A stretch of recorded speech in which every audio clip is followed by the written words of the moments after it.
First-time voter ka ba? Don't worry, ito ang mabilisang guide para sa'yo. Sa darating na midterm election sa May 12, around 68 million Filipinos ang boboto para mapunan ang lagpas 18,000 government positions nationwide. Pero, paano ba ang pagboto? Una, para sa party list, pipili ka ng isang party list organization. Sila yung kumakatawan sa mga marginalized at underrepresented sectors ng Kongreso. Para naman sa senators, pwede kang pumili ng hanggang sa 12 senators.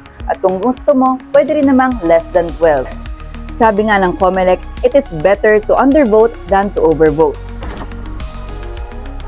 Quick trivia, ang party list system ay nandyan to make sure na may boses ang underrepresented sectors sa legislation.